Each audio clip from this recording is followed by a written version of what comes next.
Hello and welcome back to Jesus Now Eschatology. My name is Pastor Andy. Today's episode, we're going to look at how we are now entering the third age of the internet. And I want to kind of talk you through the history of some bits of the internet and how it has eschatological consequences. And also, this, just as a disclaimer, is going to be a little bit of a different episode than we typically do here on Jesus Now Eschatology. It's going to be a bit of sort of a video diary, I guess you could say, but also a theory for the future. And we're going to also be engaging with some intellectual sort of exercises of trying to make sense of the trend in the internet towards more and more accountability for information, and where that reaches a maximum, I think, within the next year or two. First, we're going to start with a comment from Nikki Haley, who is a Republican candidate for president right now. And this is a very interesting comment, but I think it's reflective of some important trends that we should be paying attention to. When I get into office, the first thing we have to do, social media accounts, social media companies, they have to show America their algorithms. Let us see why they're pushing what they're pushing. The second thing is every person on social media should be verified by their name. That's, first of all, it's a national security threat. When you do that, all of a sudden people have to stand by what they say, and it gets rid of the Russian bots, the Iranian bots, and the Chinese bots. And then you're going to get some civility when people know their name is next to what they say. Accountability. And they know their pastor and their family members going to see it. It's going to help our kids, and it's going to help our country. I want. All right, thank you for that little clip. Now, here's something really interesting. Maybe you hear that and you're like, oh, that sounds great. You know, it sounds great to have some civility finally on the internet. It sounds great to have some crackdown on bots. But what I find is interesting is so much of the misinformation out there right now it's kind of in this we don't know what it is category. It's either a bot or it's something else, but it certainly can't be a human, because no human would say this. Some things that we read online are certainly holding that amount of shock value. You think, how could a person say such an outlandish thing, when actually sometimes the outlandish thing they're saying is the truth.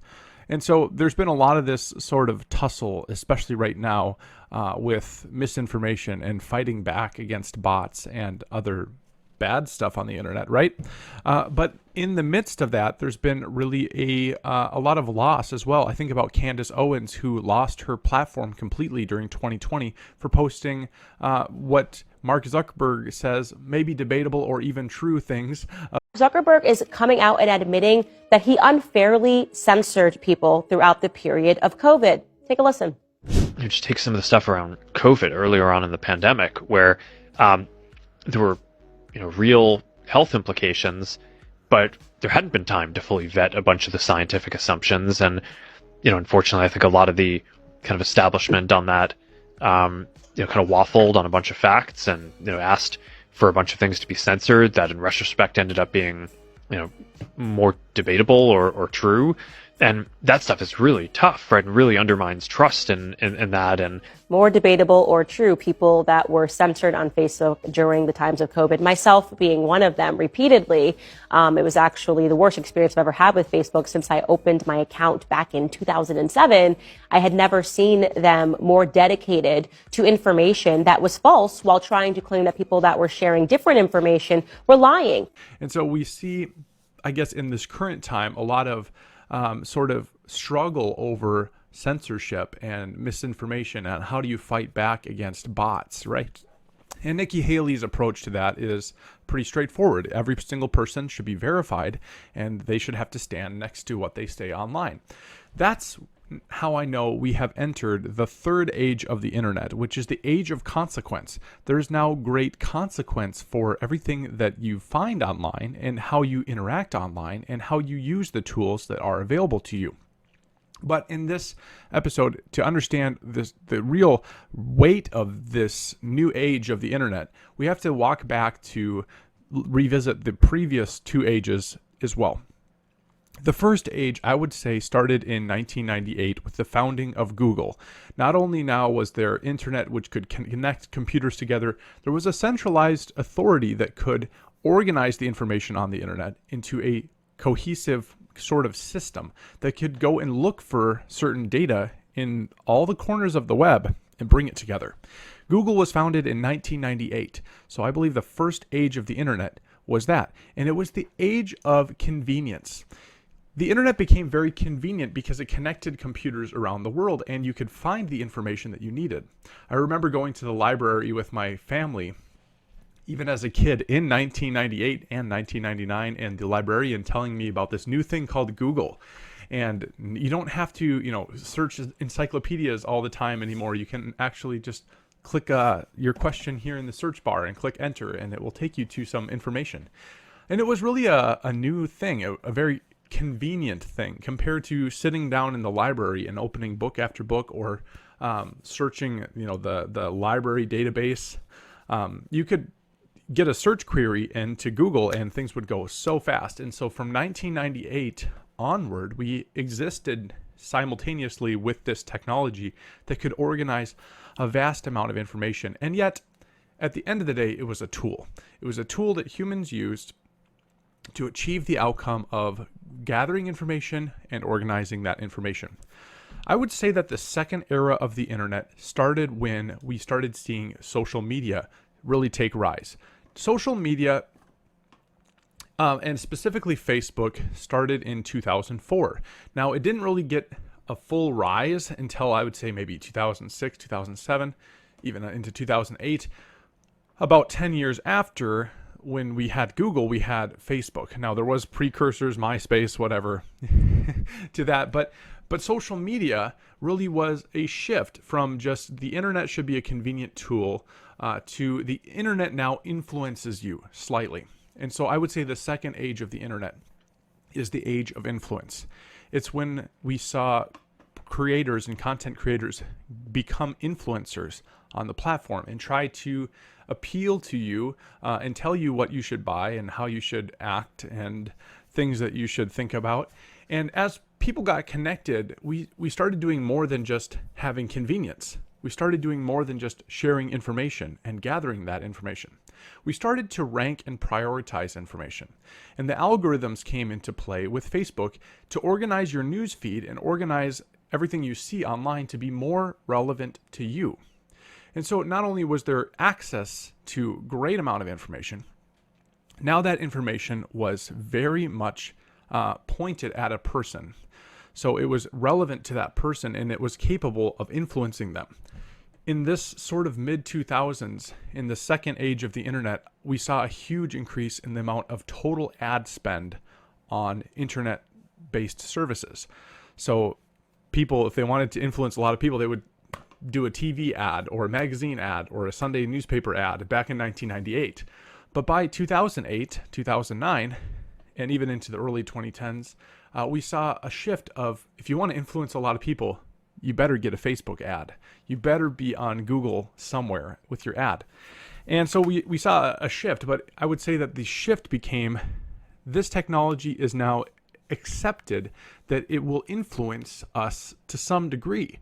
And to some degree, we will accept that influence in our life because it's coming through people that we know.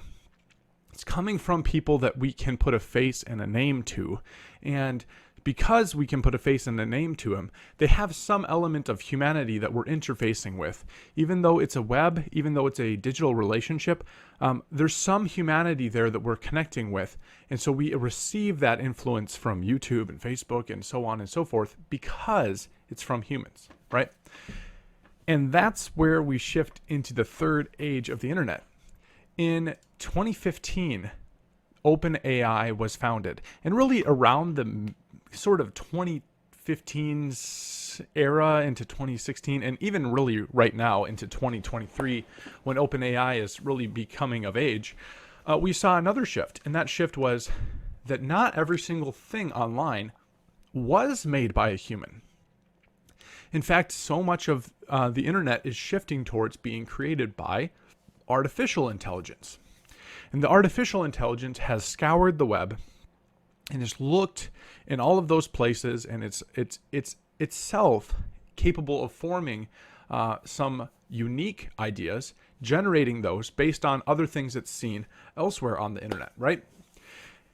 And so as that content from these computers got broadcasted, people started, that thing with the exchange of, hey, I trust this because it's a person. We stopped knowing for sure if it was a person. You had to click, are you a bot or are you a human? Verify. Click some pictures. Make sure that you're actually a human, because we need to exchange ideas on this platform, but we really only want to exchange ideas with people. We don't want bots. And we looked in this channel at the inversion. If you haven't seen that episode, take a look. By 2018, NPR and YouTube and stuff, they were noticing that almost half of the web traffic on the entire internet had become bots. And bots were looking at videos and boosting the views of those videos. And bots were liking posts and boosting the effectiveness of those liked posts. And there was so much of this buzz on the internet that was generated by robots that people stopped really believing what they saw. We started to question and we started to think, is this really a person I'm engaging with? Or is this a bot? Is this really a man-made article? Or is this a generated article? And does it matter? And here we arrive at the third age of the internet, where Nikki Haley comes on and says, we have to have a verification where everyone stands by what they say online because the consequences are so high. Now, Nikki Haley is only talking about social media. She's talking about people standing by what they say. And so that, I know my pastor's going to read this, I know my family's going to read this, and I'm going to have to stand by what I say. But the even more far-reaching consequential event of the third age of the internet has been AI, and how it has integrated and demanded compliance from so many people. It's the age of consequence, because how you engage with AI has had consequence for people. We saw this, I think, most markedly in 2020, when your Facebook posts would be flagged for misinformation, or they would be removed because you used certain words. And an AI system detected the use of those words and decided that information should not be shared out there in the web. So it started to become very consequential. Information became consequential because it had effects on what people injected into their bodies. It had effects on how people lived in relationship to one another. And the information became so key. It became so consequential to your life, your business, your existence. And so in this time when information became of dire consequence, people started to push back really strongly against bots once again, because they said, we can't allow bots to be influencing our elections or influencing our public opinion and thought. And these bots are so capable of doing just that. So what we need to do, thought leaders are suggesting now, is we need to move towards an age of verification. Now, if Nikki Haley was the only person suggesting this, I would say, well, that's a one-off. Here's Nikki Haley. She's got her ideas for how to contain the mess of social media. But it's not just her. And that's the thing I find most curious and most consequential, if you will, about the future. And that is that other companies are saying, hey, if we're going to put OpenAI on the web for anyone to use, and put ChatGPT and put OpenAI, put AI tools on the web, we have to have some accountability for how those tools are used. We can't have somebody using AI tools to learn how to make explosives or learn how to synthesize pathogens or do other things that would be harmful to a large number of people. And so to safeguard against that, we have to start introducing security stages and tools for additional layers of security so that people will be accountable for how they use the tools. AI, without a doubt, has been one of the most world-changing technologies of the last century. And it's changing the way that business works, and it's changing the way that everybody operates. It's now expected that people will comply with the demands of AI because of how influential it has become. Competing businesses, one of them gains an edge over the other one by using AI to do an essential service 0.5% cheaper. And because they can do that service 0.5% cheaper, this other competitor loses out. You have companies that are using AI in bookkeeping, in content creation, in just so many areas of business management, but also people who are very invested in platforms of communication are also using AI now to create content. But I would be surprised if not every single person's job has been affected already in this short year of 2023 by AI. And yet when those tools are introduced, I've seen them introduced within different companies I'm associated with. When those tools come in, there's not a poll and people being asked, now, would you like to integrate with AI in your job? Or that question's never asked. It's simply, hey, we're introducing this new tool. It's now essential for all of our employees to adopt and start to use this tool. And if you don't, we will replace you with somebody who is capable of using this tool and willing. And we started hearing things like this. I've heard this many times. You won't lose your job to AI. You'll lose your job to somebody who uses AI better than you. And that is the part where people are using now the word compliance a lot more frequently. After 2020, we saw a real push for compliance. Now within the workspace, within the development of business space, we're seeing a lot of need for compliance. And here's what I think is the most consequential part of the age of consequence. It is now expected that people will say and believe what they are told. Deviant thought or original thought is actively suppressed on platforms. We've seen that with the release of the Twitter files, and Elon Musk has exposed a lot of the underbelly of these algorithms and how people were actually being suppressed and their ideas were lowered and ignored and sort of, made to disappear if they didn't say the right thing. And so saying the right thing has become now ultimate priority. And if you say the correct thing, your video goes viral. If you say the correct thing, your company takes off. If you say the correct thing, you gain influence and following. And if you say what the computer says is the wrong thing, it will automatically suppress you and your reach. If you say the wrong thing, your career will automatically suffer. If you post something on Twitter, you can lose your job, right? So we see now information has gone from a convenience. The internet has brought convenience to the internet has brought influence.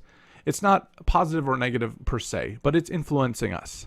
To now, the information and the internet is consequential to us.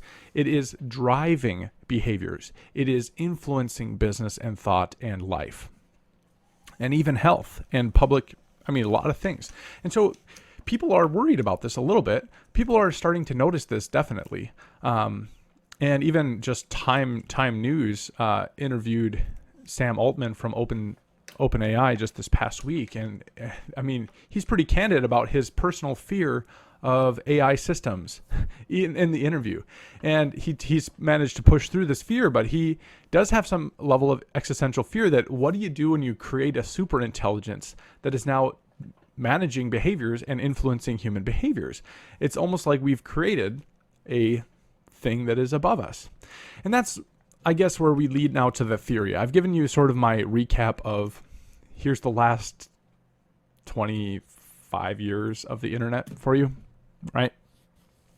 To now, why am I so opposed to AI systems and the internet? And what's the deal?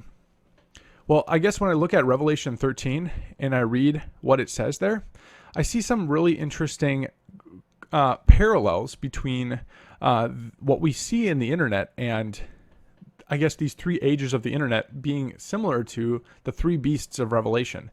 The first beast of Revelation in Revelation 13:1 is this beast coming out of the sea, and it has great authority. It resembles a leopard. It had feet like those of a bear and mouth like that of a lion. People said, who is like the beast? Who can wage war against it? The beast utters proud words and blasphemes, right? When you look at just the content of the internet, very blasphemous, very antagonistic to God. You got Netflix shows that are very anti-Christian. You got authors and people on the internet who are very anti-God. And they spread that information. And it's transmitted through undersea cables. Most of the internet, I think it's above 90 something percent, is transmitted through undersea cables. And so here I see, I guess, Revelation 13, this beast coming out of the sea. These cables make landfall on every single major continent, and this living thing that it's almost like alive, called the internet. It's influencing people, right? This is the age of convenience, when you can connect the UK to New York, London to New York makes a Skype phone call for free. Very convenient compared to analog signals now, right? And then you see a second beast that comes out of the earth. And this is later on here in the chapter Revelation 13. But this second beast, it says that it's has two horns like a lamb, spoke like a dragon. It exercised all the authority of the first beast. It made great signs happen. And the second beast comes out of the earth. Okay, that's pretty interesting. And then, so the second beast has taken the authority of the first beast. The first beast has breathed life into this second beast. And the second beast is now, requiring people to worship this thing called the image. But it's really it's caused great wonder from the people. It's performing these signs. It's speaking like a dragon in verse 11. And I remember when AIs first came out and they could speak and they could talk, it was like, what? The information can talk? How can it talk? That's so mysterious. How can it know everything online and be able to communicate that? To then, and so I guess if you're tracking with me here, my theory is Beast 1 refers to the internet. It's this thing that's under the sea that comes out and transmits all this blasphemy and terrible information, right? Just think about all the other information the internet transmits that's terrible for the human soul. To the second beast, which comes out of the earth, and it really is grabbing all of that authority, but it's been breathed into by the first beast. And think about AI just in general, even especially quantum AI that's upcoming. AI has grabbed all of the information of the web and it's compressed it into these small files where you can interact with a large language model, and it's so small data-wise, but it contains almost the entirety of human knowledge. It's read all these books, it's read all these websites, and it is compressing all that into a small package. Anyway, but it's incredible, and it can talk to you, and it's able to do deception. We've seen a lot of AI stuff being used for deception, especially now. So here we are in the theory, right? The other third beast comes out in 2 chapters earlier, Revelation 11. And this book of Revelation isn't necessarily written in a linear type of fashion. And in Revelation chapter 11, my theory is that this beast that comes out of the earth, out of the abyss, is the third beast. The third beast kills the witnesses in Revelation chapter 11. And it comes out of the earth out of the abyss, right? And I find that kind of interesting. This figurative language, is it talking about a physical creature that could potentially come out at the end of time from the abyss? It certainly could be, and all of these certainly could be a physical, literal sense. But I guess my theory is, could this be speaking of something in a metaphorical way, but something actual in a metaphorical way? Some people look at these and think, oh, these were historical characters. This is Nero. This is people who have oppressed the church throughout time. But I wonder if this could be speaking in a figurative way about an actual thing, similar to that, but maybe more to our times today. Notice, and back to Revelation 13 now, that there's an image in play. The second beast, it sets up this image in verse 14 to honor the beast that was wounded by the sword and yet lived. The second beast was given power to give breath to the image of the first beast, so that the image could speak and cause all who refused to worship the image to be killed. And then it starts oppressing humanity and starts forcing them to do certain behaviors, including taking this mark that allows them to do commerce and so on and so forth. So here's my theory. This third beast, the one that comes out of the abyss, is the personified AI, or for short, robots. Because all of the synthetic components for robots come out of holes drilled into the abyss that go way below the surface down to get the oil and bring the oil back up, and then you have silicon and you have rubber and silicone and rubber, and you can create lifelike humanoid robots, right? And these robots are very much empowered by the internet and sensors and AI systems. And so as this is talking about it, it just kind of makes me curious, could that be the fulfillment of this passage? And, you know, these robots are potentially lethal, especially if you already look at security robots and drones worldwide. They already have capabilities to cause termination of life, right? I think I get suppressed now if I say certain words, but they can. And so could it be that the first beast of Revelation is the internet? The internet breathes life into the AI systems, especially quantum AI, which is going to come and redefine within the next few years what people even think about what AI is. You already have people who are saying it's a deity. Of course, I'm very opposed to that. But then after this quantum AI is around, it's going to need a body. It's going to need something for people to interface with, because it's not consequential. Do you see? It's kind of like the three ages of the internet, at least in my mind. You have the age of convenience. That's the cables. You have the age of influence. That's the AI systems, Facebook, all these other platforms, even Google. The algorithms are all based on AI. Okay, if that's not, you can go research that yourself. But you have the age of influence, when these AI systems, or the beast out of the earth, comes and starts processing all this data. And then you have the age of consequence, when the data is not just in a server somewhere, it's not just on the web somewhere. This data is coming to you with consequences. We're already seeing some of those consequences being played out in people's workforce, in people's careers. But the consequences are about to get a lot more real, especially if this theory holds true. Because this beast, the one that's got the body, the image of the beast, when it's granted that total authority, it's going to force people to worship it. It's going to force people to take this mark. And without this mark, people will not be able to engage in commerce. They will not have an interface with it anymore. And so here we are now at the end of this episode. We've come completely full circle to why Nikki Haley's comments matter. Because what she's pushing for, without even maybe knowing it, is greater consequence. It's greater authority for what could be the image of the beast. When that image comes and it says, yeah, you just need to stand by everything you say online. We just need to cut down on bots and misinformation. Yeah, we need every single transaction to be verifiable that it's a real person and not money laundering. So we need you to adopt this extra security for your financial transactions. Oh, we just need you to blah, blah, blah, blah, compliance, right?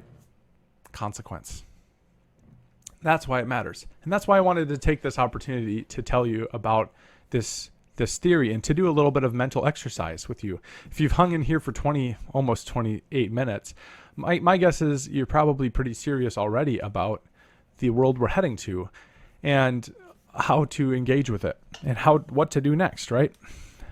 I was really hoping that in the later part of this year, I was going to be able to help people prepare more.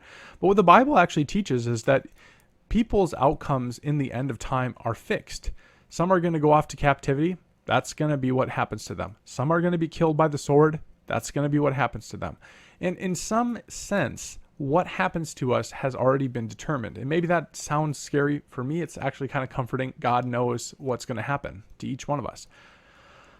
But the question still remains, what do you do next? And my suggestion to that is reduce dependency on these systems. Our world is trying to consolidate additional dependencies into web-based systems, into AI systems, into these power networks, basically. And through that, they're exercising a great amount of control. To the extent allowed to you, I would recommend that you reduce the influence of this technology in your life. And to some extent, focus on the humanity. there will be great advantage to every single person who prioritizes human connection, because we're still in this age of consequence where people are seeing a lot of bots and a lot of fake and a lot of misinformation. They're really searching for authentic connection. So I think as image bearers of God and as gospel messengers to the world for Jesus, prioritizing connection in an age of fake is going to be key. How can you be the real love of God to somebody when all they know about God is what they've been told by the AI? Which, if you followed my video yesterday, the AI does not believe that Jesus actually lived. It said that there's no historical evidence for Jesus actually living, and we know that's a fake. That's false. So even when people start to parrot the lines of AI and they've been influenced by AI, and to some extent they may even believe what the AI has told them, you can paint a different story and a different message. In terms of physical preparedness, Jesus actually taught that no one by worrying can add a single hour to his life. So we shouldn't be anxious. We shouldn't be fearful. Instead, we should have faith and trust Jesus has our life in his hands. And so should I prepare? I think the best preparation is spiritual. To be strong in the Lord and in his mighty power, to have the armor of God, to have a strong relationship with him, to have hidden his word in our hearts that we might not sin against him. And to, in terms of readiness, have supplies, have tools, yes. Be prepared for a life where we could potentially be cut off. And I think here would be another bit of advice. Start forming networks, and especially social networks that aren't Facebook. What social networks do you have that aren't internet-based? And how strong is your connection to those networks? Because even though Facebook monetized and digitized the concept of a social network, it was really the fabric of society before Facebook came along. And it will be the fabric for Christians who are opting out of the future systems of control when those times come. So think about social networks and think about how you can create systems for data, systems for social networks and friendships, and even what those systems are currently in your life. Well, guys, that's my episode for you today. I hope that you have a blessed day, and thanks for watching. Peace.